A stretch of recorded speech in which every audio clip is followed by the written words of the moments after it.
Dear students, जैसा कि हम लोग पढ़ रहे हैं भारत का राजनीतिक और आर्थिक इतिहास 600 ईस्वी पूर्व से 600 ईस्वी के मध्य। हम अपने अंतिम चरण में पहुंच चुके हैं और लास्ट टॉपिक में आपको गुप्त काल के बारे में कुछ बातें बताई गई थी। आज हम उससे आगे चलते हैं। लास्ट टाइम तक आपको समुद्रगुप्त तक पढ़ाया गया था। समुद्रगुप्त जिसने 335 से 375 ईस्वी तक शासन किया था और अपनी विजेताओं की वजह से उसको भारत का नेपोलियन कहा जाता है। यहाँ तक हम लोग पढ़ चुके थे। आज हम पढ़ते हैं उसके उत्तराधिकारी चंद्रगुप्त द्वितीय के बारे में। समुद्रगुप्त की मृत्यु के पश्चात उसका योग्य पुत्र चंद्रगुप्त द्वितीय 375 ईस्वी में शासन पर बैठा। उसने 415 ईस्वी तक शासन किया। वह भी अपने पिता की भांति एक महान राजा था। उसके शासनकाल में गुप्त साम्राज्य ने सीमाओं के विस्तार और सांस्कृतिक उन्नति दो क्षेत्रों में अपने गौरव के शिखरों को छुआ। उसने अपने दादा चंद्रगुप्त प्रथम की भांति वैवाहिक संबंध स्थापित करके अपनी स्थिति को सुदृढ़ किया। उसने नागराज की पुत्री कुबेर नाग से स्वयं विवाह किया। इसके उपरांत उसने अपनी लड़की प्रभावती का विवाह वाकाटक शासक रुद्रसेन द्वितीय से किया और अपने लड़के का विवाह कुंतर राजा की पुत्री से किया। तो इन वैवाहिक संबंधों से चंद्रगुप्त द्वितीय का प्रभाव दूर दूर तक फैल गया। उसने अपनी विजयों द्वारा भी अपने साम्राज्य का विस्तार किया। उसने मालवा, गुजरात और काठियावाड़ जैसे पड़ोसी राज्यों को पराजित करके मगध के साम्राज्य में शामिल किया। उसने वंग यानी बंगाल को जीता। उसने बल्ख यानी मध्य एशिया के जो सिंधु नदी का जो मुहाना था उसको जीतने में भी उसने सफलता हासिल की। चंद्रगुप्त द्वितीय को उत्तराधिकार में एक काफ़ी बड़ा साम्राज्य मिला था, लेकिन उसमें उसने और ज़्यादा वृद्धि की। उसका साम्राज्य उत्तर में हिमालय पर्वत से लेकर दक्षिण में नर्मदा नदी तक और पूर्व में ब्रह्मपुत्र नदी से लेकर पश्चिम में अरब सागर तक फैला हुआ था। उसने पाटलिपुत्र के स्थान पर उज्जैन को गुप्त साम्राज्य की राजधानी बनाया। उज्जैन जो आजकल के मध्य प्रदेश राज्य में स्थित है। चंद्रगुप्त द्वितीय की चरित्र और सफलताओं के बारे में अक्सर जो है वो प्रश्न पूछे जा सकते हैं। वह एक महान विजेता था, जैसा कि आपको बताया गया। इसके अलावा वो एक कुशल शासन प्रबंधक भी था। उसने जो शासन व्यवस्था शुरू की वो आने वाली कई शताब्दियों तक भारत में भारतीय राजाओं द्वारा, हिंदू राजाओं द्वारा उसको फॉलो किया गया था। इसके अलावा उसकी शासनकाल की सबसे बड़ी जो उपलब्धि है वो कला और साहित्य के क्षेत्र में मानी जाती है। कला और साहित्य का संरक्षक था चंद्रगुप्त द्वितीय। चंद्रगुप्त द्वितीय को चंद्रगुप्त विक्रमादित्य के नाम से भी जाना जाता है। ये बात आपने नहीं भूलनी है। उसके सहयोग से ही भारत में नालंदा विश्वविद्यालय शिक्षा के क्षेत्र में सबसे महत्वपूर्ण स्थान जो था वो बन चुका था। चंद्रगुप्त के संरक्षण में भवन निर्माण कला, मूर्ति कला, गुफाएं बनाना, धातु कला, संगीत कला, चित्रकला, इन सभी क्षेत्रों में आश्चर्यजनक जो थी उन्नति जो थी वो देखी गई है। कला के क्षेत्र में इस समय जितनी प्रगति हुई उतनी शायद किसी अन्य काल में हमें देखने को नहीं मिलती। अजंता की गुफाएं हों, मथुरा, नालंदा और बनारस की जैसे जो कला के महत्वपूर्ण केंद्र हों, ये सब चंद्रगुप्त के काल की प्रसिद्धि का वर्णन खुद बयान करते हैं। चंद्रगुप्त विक्रमादित्य एक सहिष्णु शासक था। स्वयं हिंदू था, लेकिन उसने दूसरे धर्मों के प्रति सहनशीलता की नीति अपनाई थी और चतुर कूटनीतिज्ञ भी था। उसने अपने समय के शक्तिशाली राज्यों के साथ वैवाहिक संबंध स्थापित करके उनके साथ मित्रता स्थापित कर ली और इस तरह से अपने राज्यों को सुरक्षित कर लिया था। उसके शासनकाल की जो सबसे महत्वपूर्ण घटना मानी जाती है वो फाहियान का भारत आगमन है। फाहियान जो 405 ईस्वी में भारत आया था और 411 ईस्वी तक यहाँ रहा। फाहियान एक चीनी यात्री था और भारत में वो बौद्ध तीर्थ स्थानों की यात्रा करना, पवित्र बौद्ध ग्रंथों का अध्ययन करने के लिए वो आया था। वो जैसे कि बताया आपको लगभग 5-6 साल यहाँ पर रहा। इस समय के दौरान उसने भारत के प्रसिद्ध नगरों मथुरा, कन्नौज, श्रावस्ती, कपिलवस्तु, कुशीनगर, वैशाली, पाटलिपुत्र, काशी और राजगृह आदि स्थानों की यात्रा की। अपने भारत की कुल 6 वर्ष की यात्रा में वो 3 वर्ष पाटलिपुत्र में रहा, जो कि उस समय साम्राज्य की राजधानी थी। अपनी इस यात्रा के दौरान उसने जो कुछ अपनी आंखों से देखा वह अपनी पुस्तक फो को की में उसने वर्णन किया है। वो उसने पाटलिपुत्र के बारे में विशेष रूप से लिखा है। उसने पाटलिपुत्र के नगर की विशालता और उसकी सुंदरता का बहुत ही सुंदर शब्दों में वर्णन जो है वो किया है। उसने लिखा था कि वहाँ पर उस समय 2 भव्य मठ थे, मठ जहाँ बौद्ध भिक्षु रहा करते थे।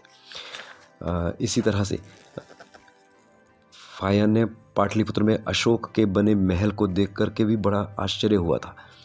वह लिखता है कि इस महल को मनुष्यों ने नहीं अपितु देवताओं ने बनाया होगा। सोचो जरा, गुप्त काल की बात कर रहे हैं, लेकिन अशोक का बना हुआ महल अभी भी वहाँ पर स्थापित था। पाटलिपुत्र के लोग बहुत धनी और समृद्ध थे। ये बात भी उसने अपनी किताब में लिखी है। वह प्रशासन के बारे में लिखता है कि उस समय का जो राजा था, प्रजा जो थी बहुत ही सुखी और समृद्ध थी। चंद्रगुप्त द्वितीय के शासन की उसने बहुत प्रशंसा की थी। लोगों पर बहुत कम टैक्स लगे हुए थे और सरकार जो थी वो लोगों के व्यक्तिगत जीवन में किसी तरह का कोई हस्तक्षेप नहीं करती थी। लोग आसानी से और स्वतंत्रतापूर्वक एक स्थान से दूसरे स्थान आ जा सकते थे। अपराधियों को बहुत नरम दंड दिए जाते थे और मृत्युदंड किसी भी अपराधी को नहीं दिया जाता था। बार बार अपराध करने वालों और राज्य के विरुद्ध विद्रोह करने वालों का दायां हाथ काट दिया जाता था। उस समय सड़कें और मार्ग सुरक्षित थे। चोरियां और डकैतियों का कोई नामो निशान नहीं था। फाहियान ने अकेले ही देश के अनेक भागों का भ्रमण किया, परंतु उसे कभी किसी ने लूटने का प्रयास नहीं किया। इसी तरह से भारत के लोगों के बारे में वो लिखता है कि लोग बहुत सादा और पवित्र जीवन व्यतीत करते थे। कोई भी व्यक्ति ना तो किसी जीव की हत्या करता था, ना मदिरापान करता था, ना ही प्याज और लहसुन तक का प्रयोग करता था। बाज़ारों में कसाईयों की और शराब बेचने वालों की दुकानें नहीं होती थी। समाज के कुछ नीच जाति के लोग भी थे जिन्हें चांडाल कहा जाता था। वे मदिरापान करते थे और मांस का सेवन भी करते थे। उनके निवास स्थान नगर से बाहर होते थे। उच्च जाति के लोग उनके स्पर्श को भी बुरा समझते थे, इसलिए जब वे नगर में प्रवेश करते थे तो वे लकड़ी के टुकड़ों को बजाकर अपने आगमन की सूचना देते थे ताकि उच्च जाति के लोग उस स्थान से दूर हो सकें। इस प्रकार उसमें समाज में छुआछूत की प्रथा प्रचलित थी। ये हमें फाहियान ने बताया है। अर्थव्यवस्था के बारे में फाहियान लिखता है कि लोग बहुत ही समृद्ध थे। लोगों का मुख्य व्यवसाय कृषि था। सरकार की आय का मुख्य स्रोत भूमि का लगान हुआ करता था। छोटे छोटे विनिमयों के लिए कौड़ियों का प्रयोग किया जाता था, परंतु बड़े विनिमयों के लिए स्वर्ण के सिक्कों का प्रयोग किया जाता था, सोने के सिक्कों का प्रयोग किया जाता था। भारत का विदेशी व्यापार बहुत उन्नत था। भड़ोच, सुपारा, कैम्बे और ताम्रलिप्ति उस समय की प्रसिद्ध बंदरगाहें थी। धर्म के बारे में लिखता है कि बौद्ध धर्म का अध्ययन, हालांकि वो धार्मिक यात्री था इसलिए उसने बौद्ध धर्म के स्थानों की यात्रा की थी। वह लिखता है कि उस समय बौद्ध धर्म पंजाब और बंगाल में अपनी चरम सीमा पर था और मथुरा में भी लोकप्रिय था। लोग बौद्ध धर्म के सिद्धांतों में अटूट विश्वास रखते थे। मध्य भारत में हिंदू धर्म का बहुत प्रभाव था। सम्राट के संबंध में वो लिखता है कि वह वैष्णव हिंदू मत का अनुयायी था और उसने परम भागवत की उपाधि धारण की थी। सभी धर्मों के लोग परस्पर प्रेम से रहते थे। सरकार की ओर से सभी धर्मों के लोगों को दान मिलता था। तो कुल मिलाकर के फाहियान द्वारा ये लिखित जो वर्णन है ये हमारे लिए गुप्त काल का एक महत्वपूर्ण स्रोत भी है और बहुत ही रोचक जानकारी देता है। तो चंद्रगुप्त विक्रमादित्य के शासनकाल के सबसे प्रमुख घटनाओं में से एक फाहियान की भारत यात्रा जो है और उसके द्वारा जो लिखित वर्णन है वो आपने नहीं भूलना है। चंद्रगुप्त विक्रमादित्य की मृत्यु के बाद उसका बेटा कुमारगुप्त प्रथम 415 ईस्वी में गद्दी पर बैठा और उसने 455 ईस्वी तक शासन किया। उसने वह भी अपने पिता की तरह बहादुर और सफल शासक था और उसने देश में शांति और व्यवस्था की स्थापना की। उसने भी अश्वमेध यज्ञ का आयोजन किया था। उसके बाद वो स्वयं वैष्णव मत का अनुयायी था, लेकिन दूसरे धर्मों के प्रति उसने भी सहनशीलता की नीति अपनाई थी। उसके शासन के अंतिम वर्षों में पुष्यमित्र तथा हूणों ने आक्रमण किए थे। राजकुमार स्कंदगुप्त की बहादुरी के कारण यह संकट टल गया था।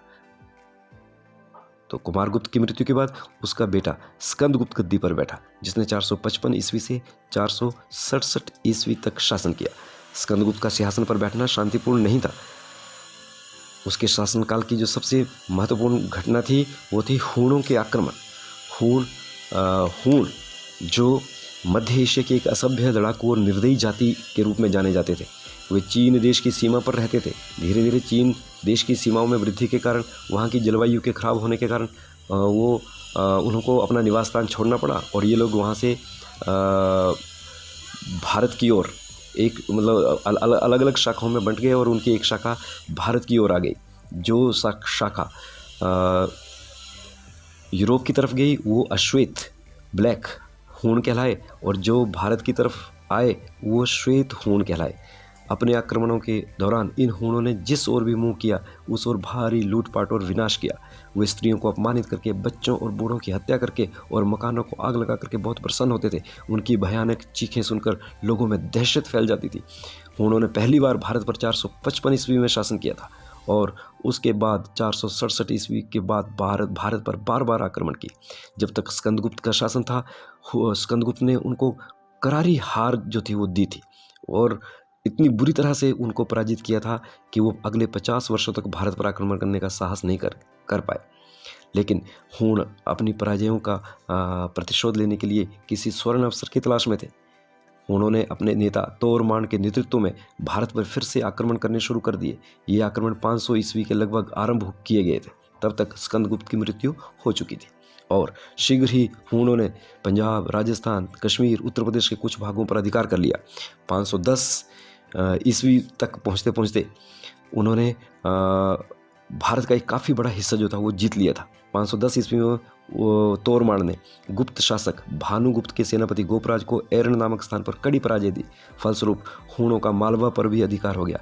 तोरमान ने महाराजाधिराज की उपाधि धारण की और उसने सियालकोट को, जिसको शाकल के नाम से जाना जाता था उस जमाने में, उसको राजधानी बनाया। उसने हिंदू धर्म को अपना लिया और वह सूर्य और शिव का पुजारी था। 515 ईस्वी में उसकी मृत्यु हो गई। तोरमान की मृत्यु के पश्चात उसका बेटा मिहिरकुल 515 ईस्वी में सिंहासन पर बैठा। वह अपने पिता से भी अधिक अत्याचारी था। उसने भारतीयों पर असंख्य अत्याचार किए। वह बौद्ध मत से सख्त घृणा करता था, अतः उसने न केवल हजारों बौद्ध भिक्षुओं का वध करवाया, पितु बहुसंख्या में उनके विहारों और स्तूपों को भी नष्ट करवाया। उसके दिन प्रतिदिन बढ़ते अत्याचारों को रोकने के लिए मगध के राजा बालादित्य और मालवा के राजा यशोधवर्मन ने कुछ अन्य शासकों से मिलकर एक संघ बनाया, परंतु संयुक्त सेना ने मिलकर 528 में मिहिरकुल को कड़ी पराजय दी। कुल मिलाकर के वो भागा और कश्मीर में जाकर के उसने शरण ली। यहाँ पर उसने धोखे से कश्मीर के शासक की हत्या कर दी और स्वयं शासक बन बैठा। तो इस तरह से हूणों ने भारत में गुप्त काल के पतन के पश्चात उत्तर पश्चिम भारत में एक काफ़ी शक्तिशाली राज्य जो था वो स्थापित कर लिया था। हूणों के आक्रमणों से भारतीय इतिहास को बहुत ही दूरगामी परिणाम भुगतने पड़े। उनके निरंतर आक्रमणों के कारण गुप्त साम्राज्य क्षत विक्षत हो गया। देश की राजनीतिक एकता एक बार फिर से समाप्त हो गई। चारों ओर अशांति और अराजकता फैल गई। हूणों ने भारत में तानाशाही शासन प्रणाली स्थापित की। उनकी देखा देखी भारतीय शासक भी निरंकुश होने लगे। इस कारण भारत में जन कल्याणकारी राज्य जो कि वैदिक काल से चले आ रहे थे उनका अंत होने लगा। हूणों के आक्रमणों के परिणाम स्वरूप जहाँ भारी जन हानि हुई वहाँ पर उन्होंने बहुत से मंदिरों, बौद्ध विहारों, स्तूपों, धार्मिक ग्रंथों और शहरों को नष्ट करके देश की संस्कृति को कठोर आघात पहुँचाया। इन आक्रमणों के कारण देश के बहुमूल्य ऐतिहासिक स्रोत नष्ट हो गए। इसमें कोई संदेह नहीं कि हूणों ने भारत में कम समय के लिए शासन किया, परंतु वे स्थायी रूप से इस देश में बस गए। उन्होंने भारतीयों से वैवाहिक संबंध स्थापित कर लिए और कुछ इतिहासकारों के अनुसार यही हूण और उनकी संतानें आने वाले वर्षों में राजपूत जाति के रूप में इतिहास में हमें देखने को मिलती है। तो हूणों का आक्रमण और गुप्त वंश का पतन, ये एक दूसरे की, हम कह सकते हैं कि एक दूसरे से जुड़ी हुई घटनाएं हैं। इनको आपने ध्यान से समझना है। तो इस तरह से गुप्त साम्राज्य का पतन भी हो गया और गुप्त साम्राज्य के पतन के लगभग वही कारण थे जो कि किसी भी राजवंश के पतन के होते हैं, जैसे दुर्बल उत्तराधिकार के संबंध में नियमों का ना होना, विशाल साम्राज्य का होना, सेना की दुर्बलता, सीमा सुरक्षा की उपेक्षा, आर्थिक संकट, भीतरी विद्रोह, बौद्ध धर्म का प्रभाव जो था वो भी कारण बना है और हूणों के आक्रमणों ने तो इनकी कमर ही तोड़ दी। तो इस वजह से गुप्त वंश जो लगभग 3री शताब्दी के अंत में भारत में श्रीगुप्त नामक व्यक्ति ने स्थापित किया था, 6ठी शताब्दी तक पहुँचते पहुँचते उसका पतन होना शुरू हो चुका था। आज के लिए इतना ही। धन्यवाद।